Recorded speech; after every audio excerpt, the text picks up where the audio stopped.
heard when What are you saying now? I just heard Wendy Williams is talking about me today, and I just went to go set the DVR. So please check it out today. Oh, I will.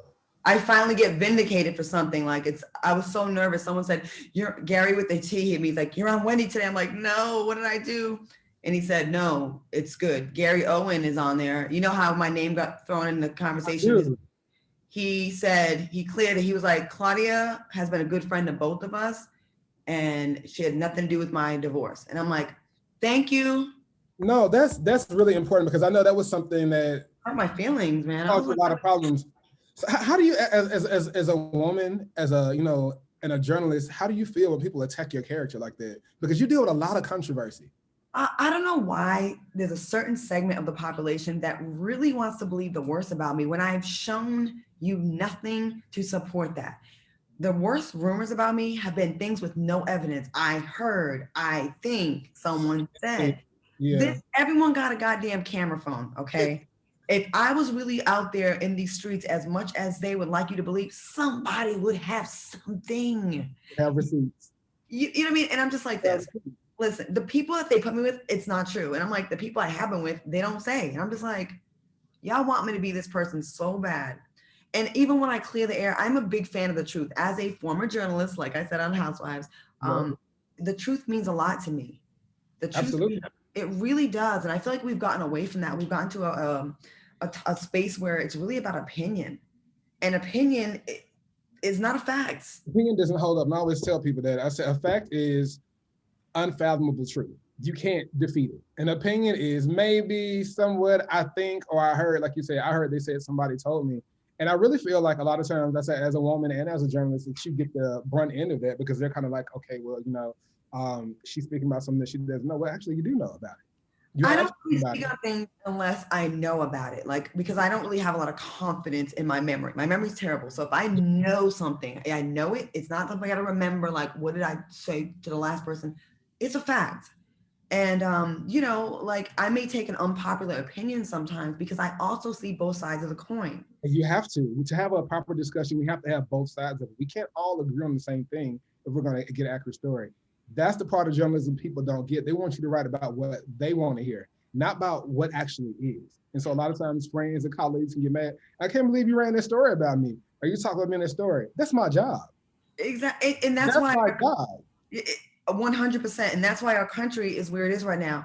If you want to hear pro-democratic talking points, you go to CNN or MSNBC. If you want to hear pro-Republican, you'll go to Fox. Both sides never hear what the other side's saying, so we're never going to get anywhere. It's just like it's like that across the board. We're in a place now where people are too weak and babyish. They can't stand to hear something against what they believe.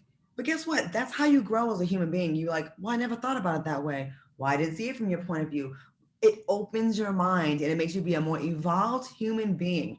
And yes. I get once a narrative is said about someone, like for me, people wanted to say that I'm this, that, and the third, I'm a homewrecker, I'm this. Never in my life have I ever done that. But it's easier to believe that I'm actually a good person, a loyal woman, a good friend. I feed the homeless. I have one boyfriend. I've been loyal to him for years. Like, it's just, that's boring. But if you can say, oh, I saw her standing next to some, it's listen, I am 48 years old. I don't have the energy to be a hoe. I don't got the energy to be a hoe, first of all. I'm too lazy. Second of all, it's played out. Third of all, no, it's just not the case. So, it's easy to believe I'm a bad guy. But the people that really rock with me, been following me for years, they know it's absolutely bullshit.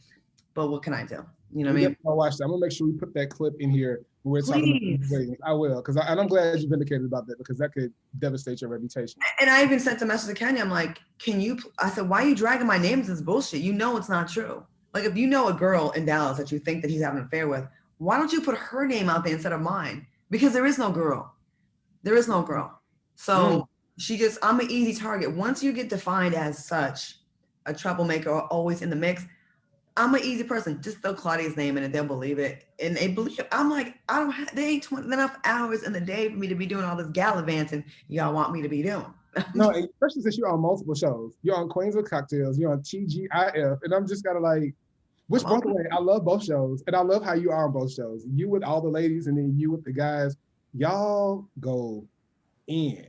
How do you balance the dynamics between both shows? Because you know your girlfriend over here, but then you're like girlfriend over there, you know.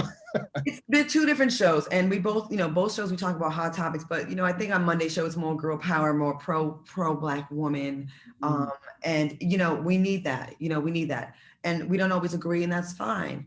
And with the guys, really, that was a show that I wanted to put out for them. Like, I really got tired of the stereotypical portrayals of gay Black men or men in the LGBT community, where it's such a gimmick and yes, everybody, listen, there's nothing wrong with that, but you can be in the community, and that doesn't, you have to be like that. Like, that's not the only shade to show. And I'm all about showing all shades of the spectrum, just like with Black women. Like, they want to represent us as ghetto, wretched, loud, always in bonnets. We're just one note. And we're so much more than that. That exists. But there's also the bougie. There's also the snobby girl that goes and summering in the south of France. There's the Martha's Vineyard ladies. Yes. The Martha's Vineyard ladies. My sister-in-law is one of those. She's got a house out there. Like, there's so many different shades of us, and I feel like there's just been a disservice to the LGBT community with how they're portrayed on television. It seems like if they're not this over-the-top, flamboyant character, then that's not really representing, and that's not true. That's not true. And I was honored to be able to do that show. So that show is not really about me. I facilitate, I set them up, and it's really about what their opinions are. And I jump in sometimes, but I really want it to be their thing, Because you let Funky Dineva. Funky Dineva goes in. It's so funny. I mean, because I watch it like regularly, and I'm just kind of like, oh, what is he about to say? What is he about to say? You like you say, you facilitate, and I was kind of like, okay, I want to try to be nice about the situation. Funky goes in. What I like about both of them is they represent themselves in such a brilliant and thoughtful way. You know what I mean? Like, they're brilliant. They're both extremely intelligent. Now, whether you agree or not, they are thoughtful in their responses and what they say. Al is so careful. He's got probably 20 pages of notes next to him. Dineva just like kind of goes for it. And it may be wrong what he says, but like about a baby or whatever, but it's funny. And we all know that he's coming from a place of comedy. Okay. Well, you know what? You have been on a number of reality shows. Are you going to ever get back to the reality TV world? Because I, for one, I loved you on Housewives. I was mad you only did the one season. I was like, why isn't Claudia coming back? Why isn't Claudia coming back? Well, there was a lot of talk about at the end of our season, one of the OGs was very vocal about they need to come back and show their relationship. So I was dating someone at the time who was an NBA player, actually, that I never really put my relationships out there like that. Maybe that's why they think I'm a hoe, because maybe I don't know. But until I know it's for real, I prefer to just like, let's make it strong together, and then we can. You shouldn't. You're right. Everybody don't need to see you with this guy. Listen, you're dating. I was dating. I can date multiple people. It's okay. And that's Jordan will not have a different man every season. Okay. So, anyways, yeah. So, they really made a push about how we needed to bring someone back to the show with us. So I had a conversation with him. He spoke to producers, and producers loved the idea. It would have been huge. And he was like, he thought about it. They don't pay the men, so he was like, what? It's not really good for my brand. I have kids. And I go, you know what? We're too soon early into our relationship to put the added pressure of being on television. I'd rather have you in person, in real life. Thank God for that, because he showed his entire ass like maybe 3 weeks later. And I would have been humiliated if I would have tried to right. So it worked out for the best. So once I didn't have a relationship to bring back, the talks about me coming back with the Peach kind of turned to, well, we can't imagine you not coming back. So how about coming back as a friend of the show? They sent me an offer, and Candy called me, and Cynthia called me, and Kenya, they were like, you got to come back. And I was like, my spirit was a little bit, I think because the breakup, the end of the Ricky Smiley Morning Show, and then being demoted and then having to work my way up to getting a Peach, I kind of didn't have it in me to fight for it. And I was like, you know what, I respectfully declined, but I love Bravo. I love True. I love the whole family. And if there's any way I could work with them in the future, I'm with it. But at the time, I kind of was like, I'm getting out of Atlanta. I'm going back to LA, and I want to work on this talk show thing. And here we are. There we go. Claudia, what's next for you? What's the rest of 2021 going to 2022 looking like, Claudia Jordan? So my boyfriend and I we're starting, we don't have the name of our company yet, but we're flipping homes now. So we're into the real estate game, and we're actually wanting to develop some properties. People saying we need to make an HGTV show about that. So I'm putting that into the universe. Carlos King and I don't know how much I can say, but we partnered up and we are moving forward on another project. It's not greenlit yet, but we have been working on this for a while. It's an idea I had about a year ago, and it's finally, we're moving. We'll see what happens, but it will be reality television. And then I really want to be more behind the scenes. I really want to be a producer. I'm pitching multiple shows to Fox Soul, and I love that space of putting other people on. It honestly makes me feel even better than me being on. This guy right here is definitely trying to be put on. Listen, hey, Mikey ATL, holla at me. You know me. Trust me, you do. You know what? Send me a clip of your stuff. Just send me a DM, or I'll give you my information. Because I really want to be, like, Tracy Edmonds is a good friend of mine, and I love that she's beautiful enough to be on television, but she chooses to just like create opportunities for others. Like, I want to be that girl. I do. Listen, she's trying to be a mother, and I'm with it. Thank you, Claudia, for coming back. Thank you for always being so real. Why don't you leave us with a quote to live by?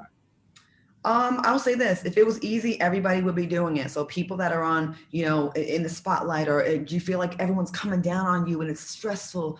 If everyone could be doing what you're doing, they would be doing it, but they're not, because it's not easy. And this life success, being in the media, or even not even the media, but just being, successful, it comes with a lot of pressure.